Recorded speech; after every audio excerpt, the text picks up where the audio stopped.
لقد جاءکم رسول، تمہارے پاس ایک عظیم الشان رسول آیا جس کی عظمت تم نہیں بیان کر سکتے، ارے جس کی عظمت تم جان ہی نہیں سکتے، جس کا مقام تمہیں معلوم ہی نہیں ہے، جس کا مقام اور جس کی عظمت صرف اس بنانے والے اور پیدا کرنے والے اللہ کو معلوم ہے، تمہیں نہیں معلوم، تمہیں نہیں معلوم، تمہیں نہیں معلوم کتنا عظیم الشان رسول اللہ نے تمہیں عطا کیا ہے۔ اللہ نے انسانوں کی تربیت کے لیے انسان کا انتظام فرمایا، مگر اس انسان محمد الرسول اللہ صلی اللہ تعالی علیہ وسلم کو انسانیت کے اعلیٰ درجے پر فائز فرمایا، اس سے اوپر انسانیت کا کوئی اور درجہ نہیں ہے، اور اتنا بلند مقام عطا فرمایا کہ وہ انسانیت کا درجہ ہے تو انسانیت کا درجہ مگر ملائکہ سے بھی اعلیٰ اور افضل ہے، وہ ہے تو انسانیت کا درجہ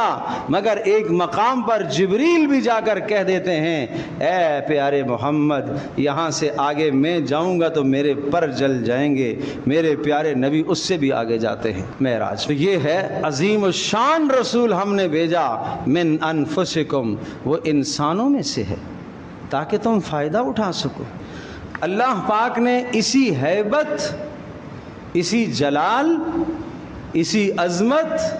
اور اسی اقتدار اور اپنی قدرت کاملہ کے ساتھ سورت کے آخر میں محمد الرسول اللہ صلی اللہ علیہ وسلم کا مقام ذکر فرمایا اور پھر اللہ نے اپنی توحید کو ذکر فرمایا۔ بڑی عجیب بات ہے، کیا بیان فرمایا؟ محمد الرسول اللہ صلی اللہ علیہ وسلم کی رسالت اور پھر اپنی توحید کو، یعنی یہ سمجھایا کہ عظیم الشان رسول آیا ہے،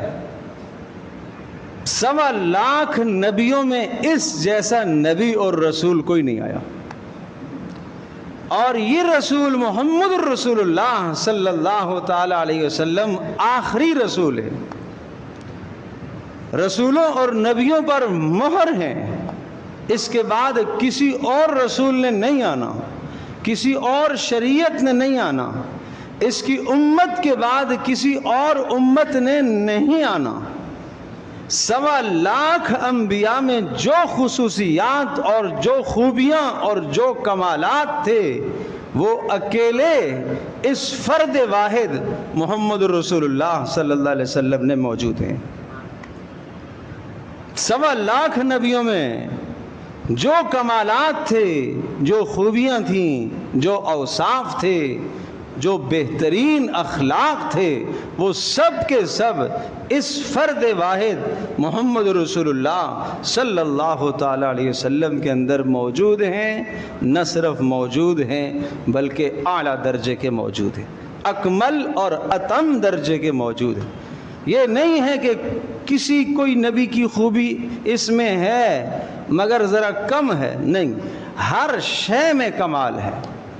اخلاق کمال کے، عبادات کمال کی، معاشرت کمال کی، رہن سہن کمال کا، لوگوں کے ساتھ خیر خواہی کمال کی، ہمدردی کمال کی، لوگوں کے ساتھ رحمت مہربانی کمال کی، مت پوچھو کیا کمال ہے۔ 5 صفات اللہ نے ذکر فرمائی، خیر وہ 5 صفات میں ذکر کرتا ہوں۔ تو فرمایا اتنا بڑا رسول تمہیں دیا اے امت محمدیہ، سن لو، اتنی عظمت والا رسول تمہیں دیا، 1.25 لاکھ انبیاء کے کمالات اس میں جمع کر دیے، اس کے بعد کسی رسول اور نبی نے نہیں آنا ہے، ہر شے میں یہ اکمل ہے، اس کے کھانے کا طریقہ سب سے اعلیٰ ہے، اس کی شادی کا طریقہ سب سے کامل اور اکمل ہے، اس کی تجارت سب سے بہترین، سب سے اعلیٰ، سب سے ارفع، اس کی عبادت سب سے خوبصورت، گھریلو زندگی سب سے خوبصورت، معاشرتی زندگی سب سے خوبصورت۔ اب اگر اس نبی کی زندگی کو چھوڑ کر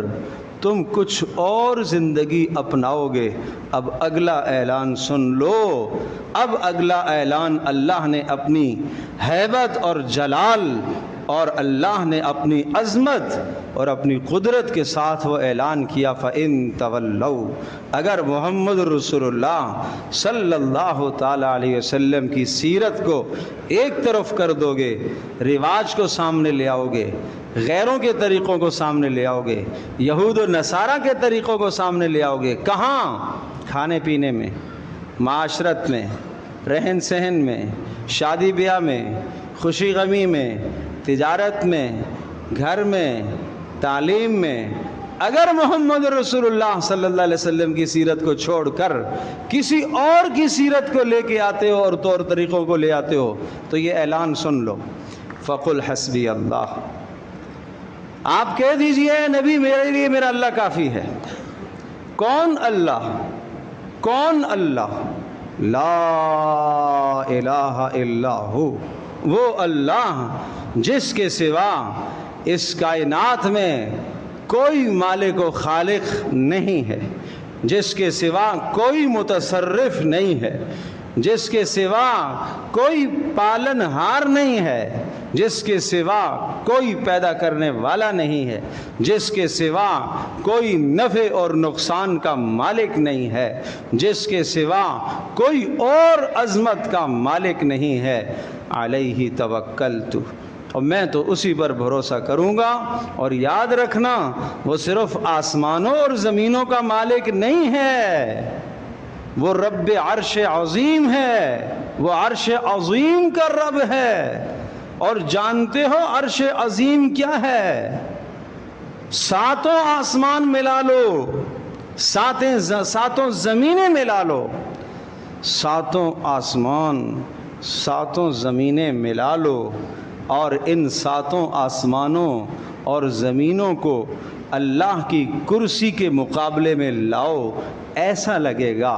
جیسا ایک وسیع میدان ہو اور اس میں ایک انگوٹھی کا چھلا پڑا ہوا ہو۔ پھر ساتوں آسمان لے لو، ساتوں زمینیں لے لو، پھر کرسی لے لو، پھر عرش کا مقابلہ کرو، پھر اس عرش کے مقابلے میں اگر ان کو لے کر آؤ، یہ سب چیزیں مل جائیں، اس عرش کے مقابلے میں ان کا حجم اتنا ہے جیسے ایک وسیع صحرا میں، ایک بڑے میدان میں ایک انگوٹھی کا حلقہ پڑا ہوا ہو، چھلا پڑا ہوا ہو، اور اندازہ کرو وہ میدان کتنا بڑا، اور اس انگوٹھی کے چھلے اور جو ہاتھ میں پہننے والی چیز ہے اس کی کیا حیثیت ہے۔ یہ پیارے رسول صلی اللہ علیہ وسلم نے بتایا۔ نہ کرو بھائی، ایسے نبی کے ساتھ بغاوت نہ کرو، اللہ کے واسطے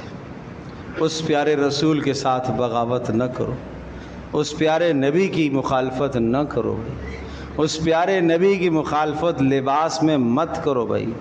اس پیارے نبی کی مخالفت خوشی غمینے میں نہ کرو، اس پیارے نبی کی مخالفت اپنی وضع قطع میں نہ کرو، اس پیارے نبی کی مخالفت اپنی تجارت میں مت کرو، اس پیارے نبی کی مخالفت خوشی غمی میں معاشرے کو، رسم و رواج کو رواج دے کر اس نبی کی مخالفت نہ کرو۔ وہ نبی کم نہیں ہے، وہ نبی کوئی ہلکا نہیں ہے، اس کی چیز میں کوئی کمی نہیں ہے، اس کے اخلاق میں کوئی کمی نہیں ہے، اس کے کردار میں کوئی کمی نہیں ہے، اس کے بتائے ہوئے طریقے میں کوئی کمی نہیں ہے۔ اللہ کی قسم، آسمان و زمین ایک طرف ہوں اور ایک طرف اس پیارے پیغمبر محمد الرسول اللہ صلی اللہ علیہ وسلم کی ایک سنت ہو، ایک سنت زمین و آسمان سے زیادہ قیمتی ہے۔